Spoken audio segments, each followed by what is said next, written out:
Hai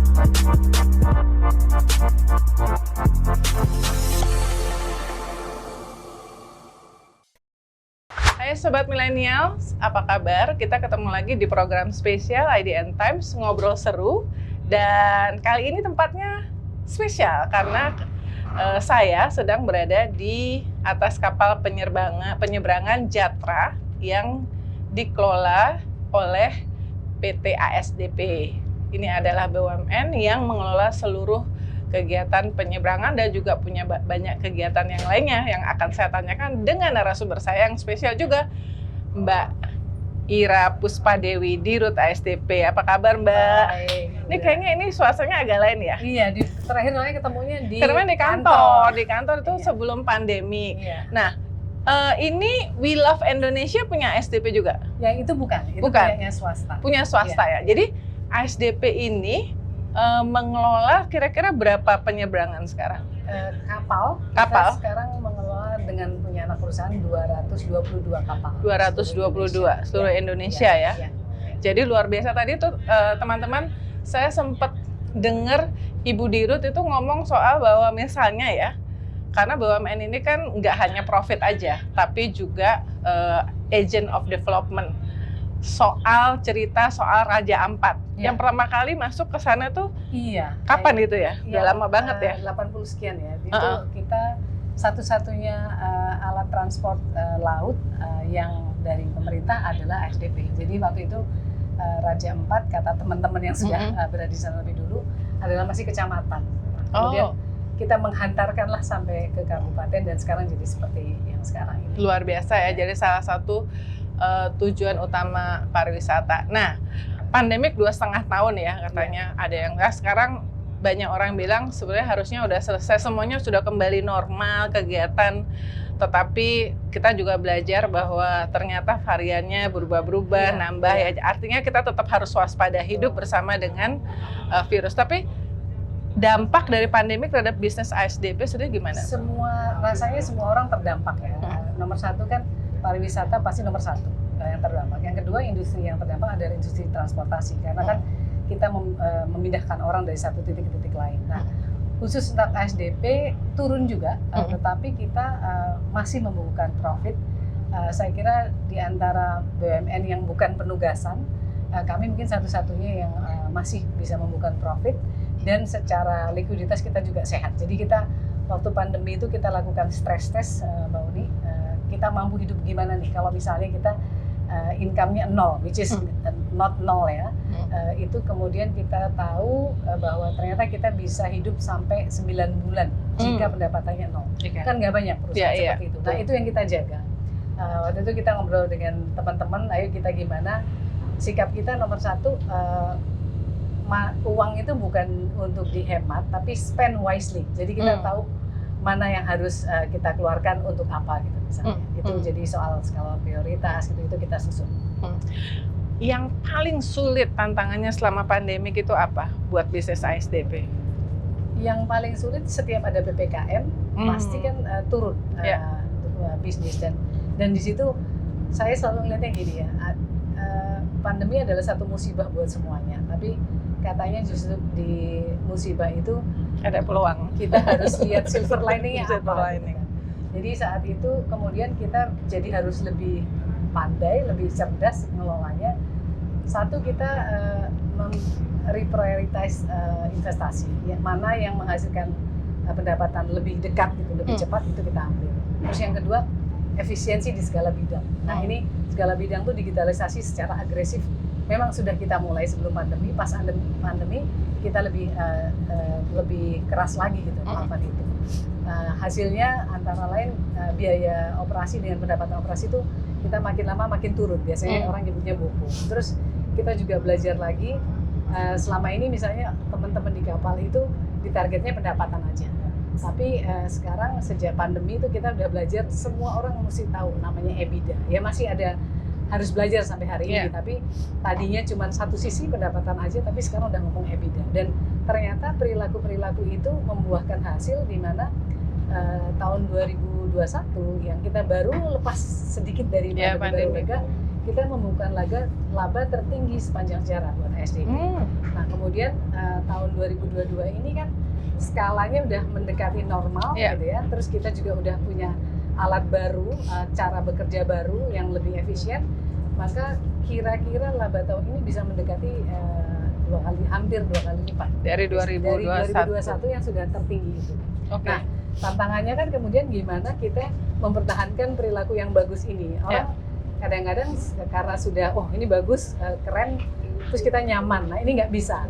Bagaimana kita ingin sustaining perilaku ini yang buat kita jadi PR yang harus kita kerjakan, harus jadi culture baru kan. Nggak bisa cuman kebiasaan yang temporer, tapi harus berkepanjangan.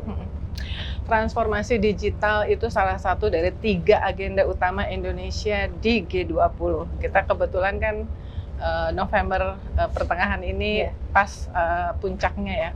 Gimana tantangan untuk transformasi digital di ASDP? Saya kira tantangan digitalisasi di mana-mana sama ya. Satu perubahan aja itu kan sudah mengganggu kenyamanan. Kadang-kadang bahkan yang jelek kalau sudah nyaman kita ingin teruskan. Ada kecenderungan itu. Digitalnya sendiri juga itu tantangan serius karena satu orang SDP-nya harus berubah itu tidak mudah. Tapi yang lebih sulit juga adalah bagaimana meminta pengguna jasa untuk berubah karena antara lain seperti Merak Bakauheni Ketapang Gilimanuk sudah nggak ada lagi go show kan. Nah kalau udah nggak ada go show orang gimana mau gitu dia download apps atau dia ke website. Jadi cara baru ini menuntut pengguna jasa untuk berubah juga. Nah itu tantangannya. Tapi ya alhamdulillah bisa sih. Karena saya kira tidak bisa kita jalan mundur. Udah digitalisasi semacam apa layar sudah terkembang, nggak mungkin kita mundur. Oke. Nah, jadi teman-teman yang pengguna ferry, apalagi anak-anak muda ya, sobat milenial, jangan males ya untuk download apps atau beli tiket secara online karena itu akan memudahkan justru pada saat masuk ke dalam ya. Kenyamanan buat semuanya. Teman-teman sekalian, saya itu diajak sama Bu Dirut untuk melihat rencana pengembangan Bakauheni Harbor City ya. Jadi menarik sekali ini di Bakauheni ya, jadi masuk Provinsi Lampung. Nah itu sebetulnya rencananya untuk jadi seperti apa itu, Bu Dirut? Rencananya bangun kota baru. Wow. Jadi dan ini adalah hal yang sebenarnya mulai dari melihat potensinya SDP. Kita tuh punya divisi kita ada Waterfront Tourism Development yang sudah jadi ada di Labuan Bajo. Mbak Uni pernah lihat? Yeah. Bagus banget, jadinya bagus banget. Tadinya daerah kumuh lah bisa dibilang ya. Dan sekarang sudah berubah banget dan menjadi sentralnya kota di Manggarai Barat. Nah, hal yang titik kedua kita lakukan juga di Bakauheni Harbor City ini karena konteksnya tadi Mbak Uni sebutkan setiap BUMN itu punya peran menjadi agent of development. Kita bukan hanya soal profit, tapi bagaimana pelayanan dan juga bagaimana menjadi enabler pertumbuhan ekonomi sekitar. Nah, kami melihatnya seperti itu, lalu tentu kami ajukan ini ke pemegang saham, Pak Menteri Erick Thohir waktu itu datang, kemudian dengan Pak Budi Karya, dengan Pak Wisnu Tama saat itu, segera melihat potensi wisata yang luar biasa. Tadi Mbak Uni sudah cerita, kita lihat juga lautnya warnanya biru toska. Keren banget. View-nya top. Top. Jadi kayak kata temen kita yang dari NTT seperti Labuan Bajo dari atas. Itu kan dilihatnya tadi. Nah ini kalau cerita bangun kota bisa perlu waktu lama, misalnya 20 tahun, tetapi yang kita lakukan ini bersama-sama BUMN lain, kita ingin membuat etalase di mana ada yang kita sebut dengan taman budaya. Isinya nanti ada community center gitu, kemudian ada masjid yang ikonik yang bisa menampung 2000-an jemaah. Jadi ada fungsi juga karena nanti Trans Sumatera orang nggak ada masjid yang cukup besar dan cantik nanti di situ. Ada budaya Lampungnya ditaruh di arsitekturnya.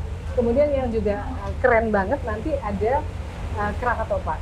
Nah, Krakatopak ini nanti insya Allah Lebaran sudah on. Lebaran 2023. 2023 dan Krakatopak ini miliknya Jatim Park. Jadi mereka invest di situ. Kita tahu kayaknya Jatim Park pasti kita pernah kan mungkin theme park yang terbagus yang ada di Indonesia Jatim Park. Dan ini adalah proyek pertama mereka di luar Pulau Jawa. Oh, oke. Jadi apa namanya, ini juga ASDP ini sangat membuka peluang kolaborasi tidak hanya dengan BUMN lain tapi juga dengan swasta ya. Sangat, ya. Ini ada tanah banyak, 180-an hektar. Jadi kita dengan senang hati welcoming investor yang berniat untuk sama-sama membangun di sisi Lampung bagian selatan.